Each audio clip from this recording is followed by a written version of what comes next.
ಇವತ್ತಿನ ವಿಡಿಯೋದಲ್ಲಿ ಈರುಳ್ಳಿಯನ್ನು ಉಪಯೋಗಿಸಿ ತುಂಬಾ ಗರ್ಗರಿಯಾದ ರುಚಿಕರವಾದಂಥ ಬಜ್ಜಿ ಹೇಗೆ ಮಾಡೋದು ಅಂತ ತೋರಿಸ್ತಾ ಇದ್ದೀನಿ. ಹಲೋ ವೀಕ್ಷಕರೇ, ಎಲ್ರಿಗೂ ನಮಸ್ಕಾರ. ದೀಪಾ ಈಸಿ ಹೋಮ್ ರೆಸಿಪಿಗೆ ತಮ್ಮೆಲ್ಲರಿಗೂ ಸ್ವಾಗತ.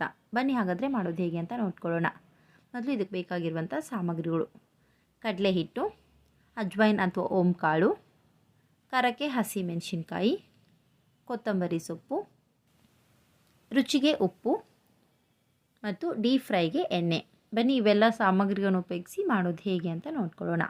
ಮೊದಲು ಹಿಟ್ಟು ಕಲಿಸ್ಕೋಬೇಕು. ಹಾಗಾಗಿ ಒಂದು ಮಿಕ್ಸಿಂಗ್ ಬೌಲ್ನಲ್ಲಿ ಈ ಬೌಲಿಂದ ಒಂದು ಬೌಲ್ ಆಗುವಷ್ಟು ಕಡಲೆ ಹಿಟ್ಟು ನೀಟಾಗಿ ಜರಡಿ ಮಾಡಿನೇ ಹಾಕೊತಾ ಇದ್ದೀನಿ.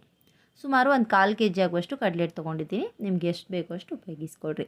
ಆಮೇಲೆ ರುಚಿಗೆ ಉಪ್ಪು ಹಾಕೊತಾ ಇದ್ದೀನಿ. ನಿಮ್ಮ ರುಚಿಗೆ ತಕ್ಕಂತೆ ಉಪ್ಪನ್ನ ಸೇರಿಸ್ಕೊಳ್ರಿ. ಆಮೇಲೆ 1 ಸ್ಪೂನಷ್ಟು ಅಜ್ವೈನ್ ಅಥವಾ ಓಂ ಕಾಳನ್ನು ಈ ರೀತಿ ಅಂಗೈಯಲ್ಲಿ ಸ್ವಲ್ಪ ತಿಕ್ಕಿ ಹಾಕೊತಾ ಇದ್ದೀನಿ. ಈ ರೀತಿ ಹಾಕ್ಕೊಳ್ಳೋದ್ರಿಂದ ನಮಗೆ ಬಜ್ಜಿಯಲ್ಲಿ ಅಜ್ವೈನ್ ಟೇಸ್ಟು ಮತ್ತು ಸ್ಮೆಲ್ಲು ಎರಡೂ ಕೂಡ ತುಂಬ ಚೆನ್ನಾಗಿ ಬರುತ್ತೆ. ಆಮೇಲೆ ಒಂದು 4 ಹಸಿರು ಮೆಣಸಿನ್ಕಾಯನ್ನು ನಾನು ಮಿಕ್ಸಿಯಲ್ಲಿ ತರಿತರಿಯಾಗಿ ಗ್ರೈಂಡ್ ಮಾಡಿಟ್ಟಿದ್ದೆ, ಅದನ್ನು ಹಾಕೊತಾ ಇದ್ದೀನಿ. ನಿಮ್ಮ ಖಾರಕ್ಕೆ ಎಷ್ಟು ಬೇಕೋ ಅಷ್ಟು ನೋಡ್ಕೊಂಡು ಸೇರಿಸ್ಕೊಡ್ರಿ.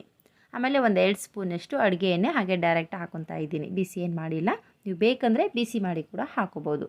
ಈಗ ಎಲ್ಲವನ್ನು ನೀಟಾಗಿ ಒಂದು ಸಲ ಕಲಿಸ್ಕೊಳ್ಳೋಣ. ನೀಟಾಗಿ ಮಿಕ್ಸ್ ಮಾಡಿದ್ಮೇಲೆ ನಾರ್ಮಲ್ ತಣ್ಣೀರನ್ನೇ ಸ್ವಲ್ಪ ಹಾಕಿ ಕಲಿಸ್ಕೊತಾ ಇದ್ದೀನಿ. ನೆನಪಿರಲಿ, ಹಿಟ್ಟು ಕಲಿಸುವಾಗ ನೀವು ಒಂದೇ ಸಲಕ್ಕೆ ಜಾಸ್ತಿ ನೀರು ಸೇರಿಸ್ಕೋಬಾರ್ದು. ಸ್ವಲ್ಪ ನೀರಾಗಿ ಕಲಿಸ್ಕೋಬೇಕು. ಅಂದಾಗ ನಮಗೆ ಹಿಟ್ಟು ತುಂಬ ಚೆನ್ನಾಗಿ ರೆಡಿ ಆಗುತ್ತೆ ಮತ್ತು ಅದರಿಂದ ನೀವು ಬಜ್ಜಿ ಮಾಡಿಕೊಂಡ್ರೂ ಕೂಡ ಬಜ್ಜಿ ತುಂಬ ಸಾಫ್ಟಾಗಿ ಚೆನ್ನಾಗಿ ಬರುತ್ತೆ. ನೀವು ಹಿಟ್ಟು ಚೆನ್ನಾಗಿ ಕಲಸಿರಲಿಲ್ಲ ಅಂದರೆ ಬಜ್ಜಿ ಗಟ್ಟಿ ಥರ ಬರುತ್ತೆ. ಹಾಗಾಗಿ ಹಿಟ್ಟನ್ನು ಕರೆಕ್ಟಾಗಿ ಕಲಿಸ್ಕೊಡ್ರಿ. ಆದಷ್ಟು ಹಿಟ್ಟನ್ನು ಗಟ್ಟಿಯಾಗಿ ಕಲಿಸ್ಕೊಡ್ರಿ, ತುಂಬ ತೆಳ್ಳಗಾಗಬಾರ್ದು. ಹಿಟ್ಟಿನಲ್ಲಿ ಗಂಟಿರ್ದಾಗೆ ನೀಟಾಗಿ ಕಲಿಸಿದ ಮೇಲೆ ಹಿಟ್ಟನ್ನು ಈ ರೀತಿ ನೀವು ಚೆನ್ನಾಗಿ ಬೀಟ್ ಮಾಡ್ಕೋಬೇಕು. ಈ ರೀತಿ ಬೀಟ್ ಮಾಡೋದ್ರಿಂದ ಹಿಟ್ಟಿಗೆ ಸೋಡಾ ಹಾಕೋ ಅವಶ್ಯಕತೆನೇ ಇರಲ್ಲ. ಹಾಗೆ ಮಾಡಿಕೊಂಡ್ರೂ ಕೂಡ ಬಜ್ಜಿ ತುಂಬಾ ಚೆನ್ನಾಗಿ ಬರುತ್ತೆ. ಹಿಟ್ಟು ಕೈಯಲ್ಲಿ ನಮಗೆ ಹಗುರಾಗಬೇಕು, ಅಲ್ಲಿವರೆಗೂ ನಾವು ಈ ರೀತಿ ಚೆನ್ನಾಗಿ ಬೀಟ್ ಮಾಡ್ಕೋಬೇಕು. ನೋಡಿ, ತುಂಬಾ ಚೆನ್ನಾಗಿ ರೆಡಿಯಾಗಿದೆ, ಕಾಣಿಸ್ತಾ ಇರ್ಬೋದು ನಿಮಗೆ ಇಲ್ಲಿ. ಈಗ ಇದಕ್ಕೆ ಈರುಳ್ಳಿ ಸೇರಿಸ್ಕೊಳ್ಳೋಣ. ನಾನಿಲ್ಲಿ 1 ಬೌಲ್ ಆಗುವಷ್ಟು ಈರುಳ್ಳಿಯನ್ನು ಚಿಕ್ಕ ಚಿಕ್ಕದಾಗಿ ಕಟ್ ಮಾಡಿ ಹಾಕೊತಾ ಇದ್ದೀನಿ. ಈರುಳ್ಳಿ ಬಜ್ಜಿನೇ ಮಾಡ್ತಾ ಇರೋದ್ರಿಂದ ಈರುಳ್ಳಿ ಹಾಕಿದಷ್ಟು ಟೇಸ್ಟ್ ಚೆನ್ನಾಗಿರುತ್ತೆ. ಹಾಗಾಗಿ ನೋಡಿಕೊಂಡು ಈರುಳ್ಳಿಯನ್ನು ಸೇರಿಸ್ಕೊಳ್ರಿ. ಆಮೇಲೆ ಒಂದು ಸ್ವಲ್ಪ ಫ್ರೆಶ್ ಆಗಿರುವಂಥ ಕೊತ್ತಂಬರಿ ಸೊಪ್ಪನ್ನು ಕೂಡ ಹಾಕೊತಾ ಇದ್ದೀನಿ. ಈಗ ಒಂದು ಸಲ ಎಲ್ಲವನ್ನು ನೀಟಾಗಿ ಕಲಿಸ್ಕೊಳ್ಳೋಣ. ಹಿಟ್ಟನ್ನು ಕಲಸಿ ನೀವು ತುಂಬ ಹೊತ್ತು ನೆನೆಸಿಟ್ಕೊತೇವೆ ಅನ್ನೋದಾದರೆ ಈ ರೀತಿ ತೆಳ್ಳಗೆ ಕಲಸೋಕ್ಕೆ ಹೋಗಬೇಡ್ರಿ. ಆದಷ್ಟು ಇನ್ನೂ ಗಟ್ಟಿಯಾಗಿಯೇ ಕಲಿಸ್ಕೊಳ್ರಿ. ಯಾಕೆಂದರೆ ನೆನೆದ ಮೇಲೆ ಇನ್ನೂ ಹಿಟ್ಟು ತೆಳ್ಳಗಾಗುತ್ತೆ. ಹಾಗಾಗಿ ಗಟ್ಟಿಯಾಗಿ ಕಲಸಿಟ್ರೆ ನಡೆಯುತ್ತೆ. ನೋಡಿ, ಈ ರೀತಿ ಕಲಸಿ ಈಗ ಮೇಲ್ಮುಚ್ಚಿ ಒಂದು 10 ನಿಮಿಷದವರೆಗೂ ನೆನೆಲಿಕ್ಕೆ ಬಿಡೋಣ. ಟೈಮ್ ಇತ್ತು, ಒಂದು 20 ನಿಮಿಷ ಹಾಗೆ ಬಿಟ್ಟಿದ್ದೆ. ನೋಡಿರಿ ಹಿಟ್ಟು ಯಾವ ರೀತಿ ಆಗಿದೆ ಅಂತ ತೋರಿಸ್ತೀನಿ ನಿಮಗಿಲ್ಲಿ.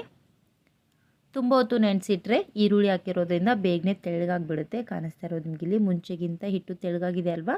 ಜಾಸ್ತಿ ಹೊತ್ತು ನೆನೆಸಿಟ್ಕೊತೇವೆ ಅನ್ನೋದಾದರೆ ಹಿಟ್ಟನ್ನು ಗಟ್ಟಿಯಾಗಿಯೇ ಕಲಸಿ ರೆಡಿ ಮಾಡಿ ಇಟ್ಕೊಳ್ರಿ. ನೋಡಿ, ಚೆನ್ನಾಗಿ ರೆಡಿಯಾಗಿದೆ. ಹಿಟ್ಟು ನಿಮಗೆ ತುಂಬ ತೆಳ್ಳಗೆ ಅನಿಸಿದ್ರೆ ಒಂದು ಸ್ವಲ್ಪ ಕಡಲೆ ಹಿಟ್ಟು ಹಾಕಿ ಕೂಡ ಮಿಕ್ಸ್ ಮಾಡ್ಕೋಬೋದು. ಈಗ ಮಾಡೋದು ಹೇಗೆ ಅಂತ ನೋಡ್ಕೊಳ್ಳೋಣ. ಈ ಕಡೆ ಮುಂಚೆನೇ ಎಣ್ಣೆ ಬಿಸಿ ಮಾಡಿಟ್ಟಿದ್ದೆ. ಎಣ್ಣೆ ಬಿಸಿಯಾಗಿದೆ ಅಲ್ವ ಅಂತ ಒಂದು ಸಲ ಚೆಕ್ ಮಾಡ್ಕೊಳ್ಳೋಣ. ನೋಡಿ, ಸ್ವಲ್ಪ ಹಿಟ್ಟು ಹಾಕಿದಾಗ ಈ ರೀತಿ ತಕ್ಷಣವೇ ಮೇಲೆ ಬರಬೇಕು. ಈ ರೀತಿ ಎಣ್ಣೆಯಲ್ಲಿ ಇಮಿಡಿಯೇಟಾಗಿ ಮೇಲೆ ಬಂದರೆ ಎಣ್ಣೆ ಚೆನ್ನಾಗಿ ಬಿಸಿಯಾಗಿದೆ ಅಂತ ಅರ್ಥ. ನೋಡಿರಿ, ಎಣ್ಣೆ ಈ ರೀತಿ ಚೆನ್ನಾಗಿ ಬಿಸಿ ಆದಮೇಲೆ ಕಲಸಿಟ್ಕೊಂಡಿರೋ ಹಿಟ್ಟಿನಲ್ಲಿ ಸ್ವಲ್ಪ ಹಿಟ್ಟನ್ನು ತೊಗೊಂಡು ಈ ರೀತಿ ನಿಧಾನವಾಗಿ ಬಿಡ್ತಾ ಹೋಗ್ರಿ. ಎಣ್ಣೆಯಲ್ಲಿ ಎಷ್ಟು ಇಡಿಸುತ್ತೋ ಅಷ್ಟು ಬಿಡ್ರಿ. ಎಣ್ಣೆಗೆ ಬಿಟ್ಟಾದಮೇಲೆ ಗ್ಯಾಸನ್ನು ಮೀಡಿಯಮ್ ಫ್ಲೇಮ್ನಲ್ಲಿಟ್ಟು ಫ್ರೈ ಮಾಡಿಕೊಡ್ರಿ. ಎಣ್ಣೆಗೆ ಬಿಟ್ಟು ಕೂಡಲೇ ಇಮಿಡಿಯೇಟಾಗಿ ತಿರುಗಿಸ್ಕೋಬೇಡ್ರಿ. ಒಂದು ಕಡೆ ಫ್ರೈ ಆಗೋವರೆಗೂ ಹಾಗೆ ಬಿಟ್ಬಿಡ್ರಿ. ಒಂದು ಕಡೆ ಸ್ವಲ್ಪ ಫ್ರೈ ಆದಮೇಲೆ ಈ ರೀತಿ ತಿರುಗಿಸಿ 2 ಕಡೆಗೂ ಫ್ರೈ ಮಾಡ್ಕೊಳ್ಳೋಣ.